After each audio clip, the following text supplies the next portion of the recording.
किसी को मैंने माफ नहीं किया था, जिससे तनाव बढ़ता था। सभी लोगों से रिजेंटमेंट थी। इसकी वजह से सबको चिड़चिड़ा दिमाग हो जाता था, जिसकी वजह से मेरे बड़े झगड़े हो रहे थे शुरुआत के दिनों में।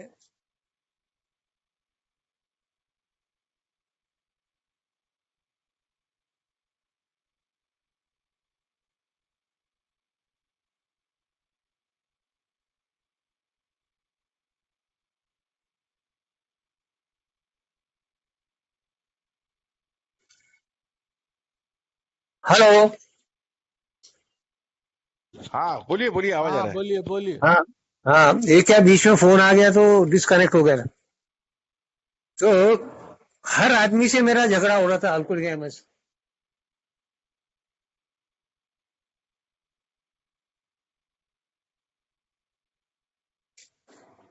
मुझे खुन्नस हो रही थी। आवाज आ रही है?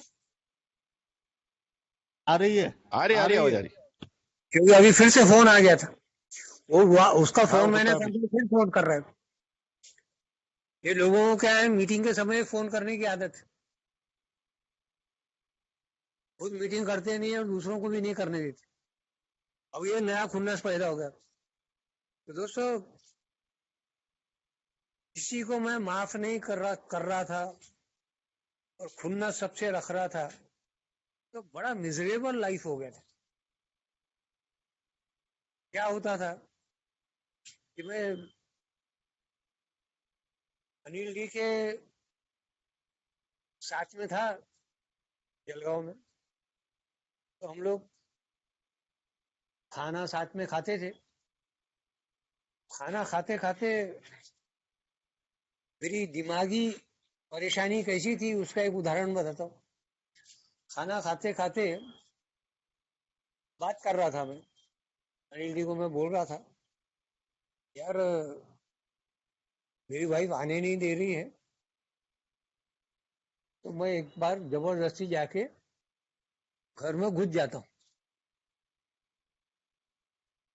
तो अनिल जी ने बोला, ठीक है, अगर कोई पुलिस वुलिस का खतरा नहीं होगा तो आप घुस जाओ। वैसे उठा के थाली फेंक दी मैंने। जैसे उसने बोला अगर पुलिस का खतरा नहीं है तो आप घुस जाओ, तो मैं समझ गया है कि ये मेरी वाइफ से मिला हुआ है और मेरी वाइफ ने इसको बताई है कि कभी वो सिसिल आएगा तो मैं पुलिस के अंदर करा दूंगा। ऐसी मेरे दिमाग की हालत थी। जब हम किसी को माफ नहीं करते हैं और अपना खुन्नस रखते हैं जमाने भर से, उस समय इस प्रकार का साइकिक प्रॉब्लम खड़ा हो जाता है। ये साइकिक प्रॉब्लम था, सीजोफेनिया था। सीजोफेनिया का पेशेंट ऐसे करता है। अभी भी कभी कभी सीजोफेनिया का अटैक आता है मेरे को, कि किसी के ऊपर भनक जाता है कभी कभी जम के। तो भैया मेरे को बीमार समझ के माफ कर दिया करो। अभी बड़ा पुराना रोग है मेरे इसमें। कभी कभी एकदम बैलेंस आउट हो जाता है और एकदम भड़क जाता हूँ।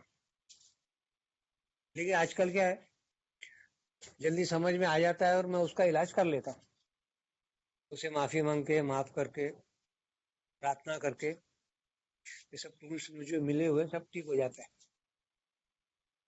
तो ये दोनों जो सब्जेक्ट है, फॉरगिवनेस और रिजेंटमेंट, इसको अगर अपन ने इसके ऊपर काम नहीं किया तो आदमी साइकिक हो जाएगा। की बात है। इसके मेरा उदाहरण तो मैंने बता दिया, और एक उदाहरण बताता हूँ कि अभिनव को भी सीजोफ्रेनिया है, उसका इलाज चालू है।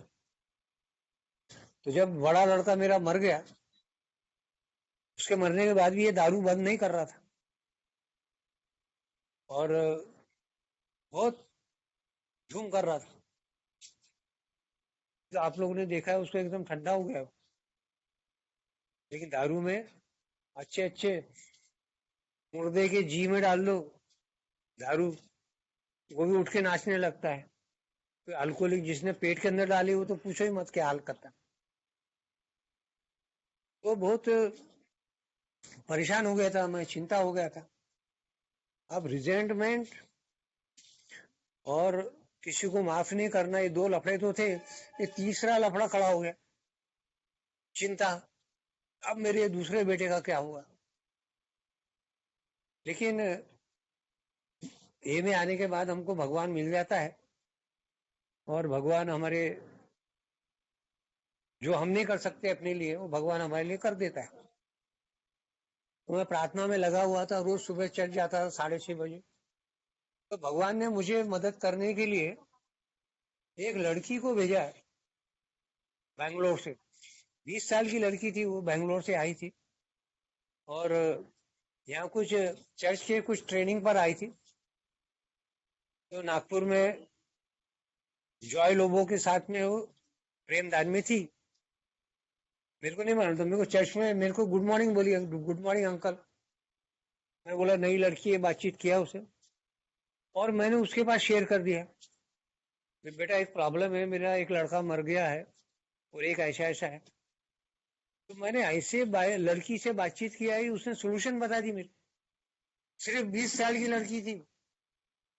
इसलिए मैं बोलता हूँ 24 घंटा प्रार्थना में लगे रहो।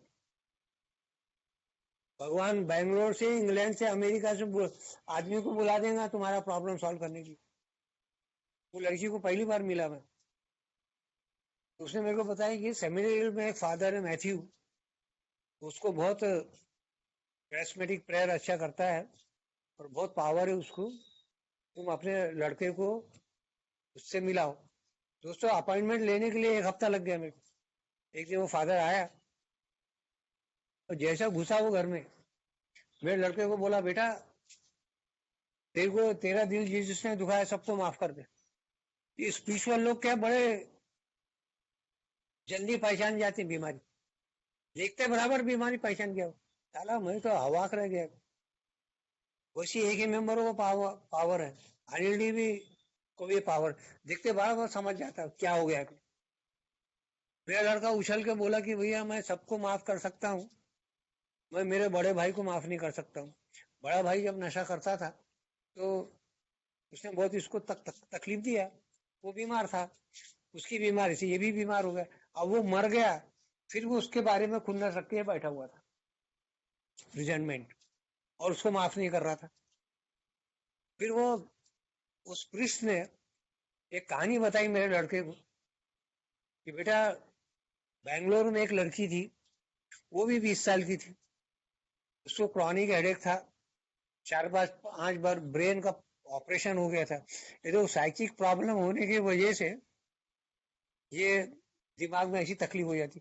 उसको क्रॉनिक हेडेक था, बिस्तर पर तड़पते रहती थी, 24 घंटा तड़पती थी।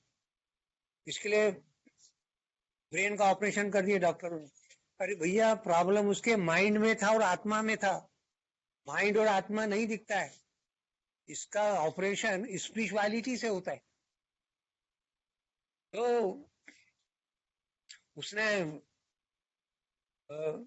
4-5 बार मेडिकल साइंस में फेल हो गया। जहां मेडिकल साइंस फेल हो जाता है, स्पिरिचुअलिटी उसको ठीक कर देती। तो दोस्तों वो उसने स्टोरी बताया कि मैं उसके घर में गया तो उसने भी, उसको भी मैं बोला बेटा जिसने तेरा दिल दुखाया उसको माफ कर दे। वो लड़की भी उछल के बोली कि मैं अपने बड़े भाई को माफ नहीं कर सकती हूँ, मेरे बड़े भाई ने मेरा रेप किया था। उसने बोला बेटा अगर सर दर्द ठीक करना है तो उसको माफ करना पड़ेगा। प्रार्थना वार्थना करके बड़ी मुश्किल से राजी हुई। जैसे उसने माफ किया उसी समय उसका दर्द, सर दर्द खत्म हो गया। ऐसी हैंगओवर लेकर मैं अल्कोहलिक में आया था। इतने लोगों को मैंने दुखाया था और इतने लोगों ने मुझे दुखाया था। रिजेंटमेंट और माफ नहीं करना, ये पूरा बोझा लेके मैं अपने ए में आया था। वो लड़की के समान ही थी, वो बिस्तर पे तड़प रही थी, मैं चलते फिरते तड़प रहा था और किसी से भी उलझ जाता था, झगड़े कर लेता था। बहुत जनों से झगड़े हो गए शुरुआत के दिनों में। मदन भैया को मालूम है एक बार तो मैं करीब 150 ए मेंबर के साथ अकेला भिड़ गया था। तो क्या है, वो लोग सब आध्यात्मिक लोग थे फाइनल ग्रुप में। बड़ा कोई जॉन साहब का जॉन साहब का डेथ हो गया था, तो उनका कंडोलेंस मीटिंग था। उसमें कुछ गड़बड़ हो गई थी, तो मैं सबसे झगड़ा कर लिया। सब तूफान देख रहे। और उसके बाद में ये सब मेरे दिमागी हालत की जो परेशानी थी, मदन भाई ने देखा हुआ है। और तो वो जैसे लड़की ने उनको माफ करी भाई को, वैसे उसका सर दर्द ठीक हो गया। ऐसे हमारे अल्कोहलिक एनिमल्स में होता है। 4 कदम से 9 कदम तक अपना रिजल्टमेंट भी खत्म करना होता है, और रिजल्टमेंट खत्म करने के लिए माफ करना होता है और माफी मांगना होता है। अब मुझे ए में आने के बाद में वन डे टाइम के हिसाब से मेरा दारू बंद हो गया। तो दारू तो बंद हो गई, लेकिन ये जो बेचैनी, मेरी दिमागी जो परेशानी थी, जो मैंने बताई आपको, इसकी वजह से मैं परेशान था। तो अनिल जी ने मुझे बताया, यार तू फिक्र मत कर, तूने जो कुछ भी पाप किया है भगवान ने माफ कर दिया है, प्रोवाइडेड तुम अगर दूसरों को माफ करते हो तो तुमको भी भगवान ने तो ऑलरेडी माफ किया है। मैंने पूछा, मेरे को भगवान ने माफ किया, इसका सबूत क्या है? उन्होंने बताया, उसका सबूत है कि तेरे को भगवान ने ये मिला है, इसका मतलब माफ कर दिया है। अब तू भी अगर माफ लोगों को करना है, अगर तू नहीं करेगा तो पुरानी फाइल खुल जाएगी। तो मैं तैयार हुआ। उसके लिए 4 से 9 कदम तक जाना पड़ा। और दोस्तों, तब मैं माफ करना सीखा, रिजेंटमेंट मेरा खत्म हुआ। अब माफ करना और माफी मांगना, कि माफी तो मैंने मांग ली, लेकिन मैं माफ करने को तैयार नहीं था। उन्होंने बोला, भी तुम माफ नहीं करोगे तो पुरानी फाइल खुल जाएगी, और दूसरों को माफ करने के पहले तुमको अपने आप को माफ करना पड़ेगा। जो अपने आप को माफ नहीं करता, वो दूसरे को क्या माफ करेगा? ये मुझे बताएगा। अगर मैं माफ करूंगा तो मेरी पुरानी फाइल खुलेगी नहीं। ये बात भी मुझे पड़ गई, और मैंने दोस्तों माफी मांगा, माफ करा। उसमें रिजेंटमेंट भी ठीक हुआ मेरा, और अपनी मेरी मानसिक परिस्थिति जो थी वो भी ठीक हुई। पक्का मुझे सिजोफ्रेनिया था। मेरी किस्मत में बड़े अच्छे अच्छे लोग मिले, बहुत बड़े बड़े लोग। गोदिया में था मैं। जब मैंने अनिल डी के घर में थाली फेंक दिया था, 2-4 दिन के बाद में वर्कशॉप हुआ था। डॉक्टर प्रदीप जोशी साइकेट्रिस्ट थे, उनको अनिल डी मेडिकल सेंट बोलते थे। क्वेश्चन आंसर में मैंने क्वेश्चन पूछा कि भैया, कल मैंने अनिल डी के घर में थाली फेंक दिया हूं, तो मैं क्या सीजोफ्रेनिक हूं? वो इतना अच्छा डॉक्टर था। दूसरा डॉक्टर होता था, बोलता था क्लिनिक में आके मिलना, और चंदी चालू करवा लेता था। उसने मुझे बोला, नहीं तुमको सीजोफ्रेनिया नहीं है, तुम मीटिंग करते रहो, तो ये तुम्हारी प्रॉब्लम ठीक हो जाएगी। मतलब सीजोफ्रेनिया का इलाज अल्कोहलिक एमएस की मीटिंग में है, क्योंकि मीटिंग में ईश्वर का वास है। दूसरा कदम बोलता है, उस शक्ति हमको वापस होश में ला सकती है। अल्कोहलिज्म का इलाज नहीं है यहाँ पे।